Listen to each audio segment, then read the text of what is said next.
A telenovela brasileira fixou-se como um hábito na vida de milhares de brasileiros, contando diariamente uma infinidade de tramas que se intercalam, revelando amores incompreensíveis ou inconfessáveis, mistérios, segredos, desilusões, alegrias, aventuras e muito mais. Meu nome é Renato Soli e este canal se chama ReverTV. Se inscreva nele, participe, divulgue.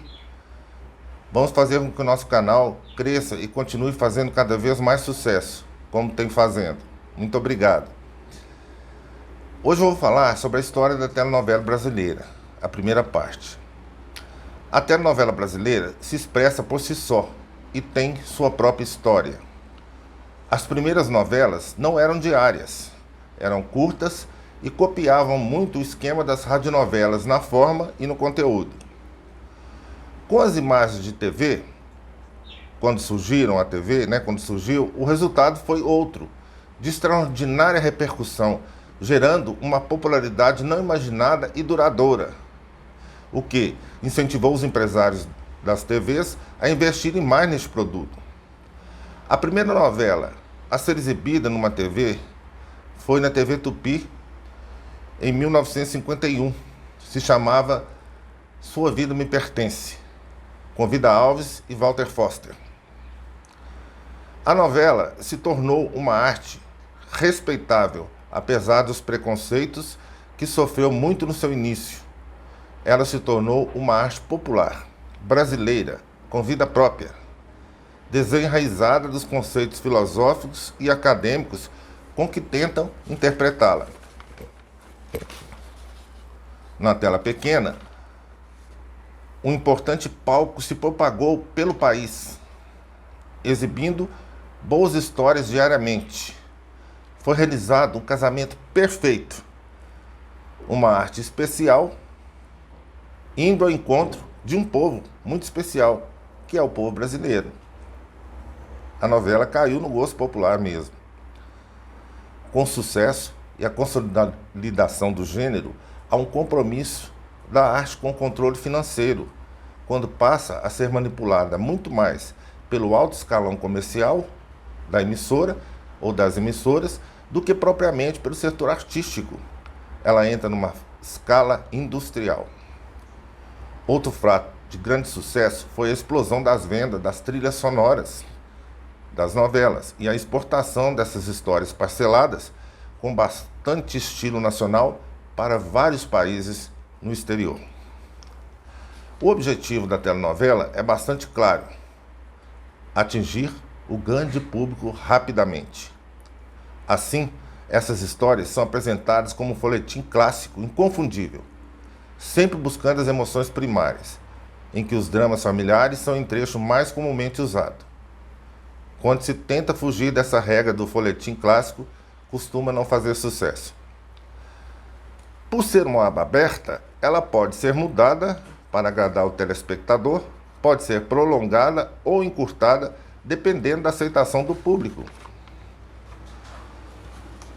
A novela 25499 Ocupado, de 1963, estrelada por Glória Menezes e Tarcísio Meira, foi, a primeira produção diária exibida pela TV. Ela foi produzida pela TV Excelsior, em São Paulo, e patrocinada pela Colgate-Palmolive, mas não teve muito sucesso. O segundo título foi Aqueles que Dizem Amar-se.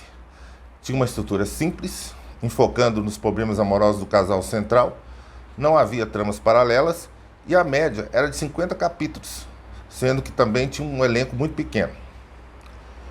Com o surgimento do videotape, em 1961, deu-se um ritmo maior à produção. Agilizou-se a utilização de vários cenários, tomadas externas, além da possibilidade de corrigir erros, selecionar cenas, e também a técnica da edição cinematográfica foi criada, O ano de 1964 foi o de maior consolidação das telenovelas. Em 31 de março, por exemplo, só para vocês terem uma ideia, estavam no ar duas histórias importadas. Às 19 horas, na TV Excelsior, eles apresentavam A Moça que Veio de Longe, uma história argentina. E na TV Tupi, Alma Cigana, que era uma história cubana. Bom, continuando aqui, em 1964, a TV Tupi, gente, atingiu um sucesso estrondoso. O Brasil parou numa época que só tinha TV, né? Estava iniciando, e vocês imaginam o sucesso que foi a trama cubana de Félix Garnier, O Direito de Nascer, que foi um divisor de águas, que fez com que as investidas nas telenovelas fossem mais ousadas e profissionais a partir daí. Na segunda metade dos anos 60, as TVs Tupi, Excelsior, Record e a Nova Globo, recém-surgida, entraram no páreo para valer e uma explosão de teledramaturgia tomou conta do país, chegando a ter de 3 a 4 novelas exibidas em cada emissora diariamente. Neste cenário, uma autora cubana chamada Glória Magalhães ganhou força na Globo por um período, levando ao ar tramas pouco brasileiras, com condes, duquesas, ciganos e mocinhas ingênuas. Mas Ivani Ribeiro, que estava na TV Excelsior, conseguiu fugir deste esquema imposto por Glória Magalhães, levando ao ar várias histórias interessantes e clássicas, como A Indomável, A Deusa Vencida, As Minas de Prata, O Terceiro Pecado e 10 Vidas. Em julho de 1968, outro fato interessante foi que a TV Tupi fez história com a novela Antônio Maria, com Sérgio Cardoso, onde viam-se os personagens andando de ônibus em vez de passeios em carruagens em bosques floridos. O público se identificou mais com essa história e a novela foi sucesso. Bom, a renovação da telenovela é explosiva e rápida. No final dos anos 60, o gênero estava solidamente implantado. A principal mudança foi a história Beto Rockefeller, da TV Tupi, que ficou no ar 1968, 69, e que inspirou o futuro da telenovela brasileira. Ela foi muito importante, essa Beto Rockefeller. Ela tinha diálogos ágeis, segmento livre da história, a imagem era diferente. O público passou a se interessar pelo anti-herói da história e a se divertir com as trapaças de Beto Rockefeller, Luiz Gustavo, que era um bicão que se filtrava na alta sociedade paulista para tirar proveito próprio. A direção de atores passou a ser mais livre e solta, contribuindo muito nessa evolução. As fantasias dos dramalhões importados chegavam ao fim e eram substituídos pela realidade cotidiana de um povo. A Tupi fez também outro sucesso em seguida, que foi Nino Italianinho, e a Globo lança Pigmalião 70, Verão Vermelho, que passa na Bahia, e Véu de Noiva, com corridas de automóveis como subtema, e Regina Duarte, começando na Globo como uma mocinha humilde, vivendo um caso de amor com o piloto da história, que era Cláudio Márcio. Os anos 70 e 80, a Globo se solidificou e fez muitas novelas de sucesso, mas algumas novelas de outras emissoras conseguiram furar essa liderança global. Entre elas, na TV Tupi, Mulheres de Areia, A Viagem, Ídolo de Pano. Na Band, Os Imigrantes, e na TV Manchete, Dona Beija, Pantanal, Chica da Silva. Bom, essa foi a história da primeira parte, né, das telenovelas. Brevemente voltarei para concluir para vocês essa fascinante história das novelas. Bom, agora a curiosidades para a gente encerrar para vocês. Eu vou ler aqui as principais novelas exibidas nesses anos 60 e 70, início de 70, dessas emissoras que estavam no ar. Algumas delas, né?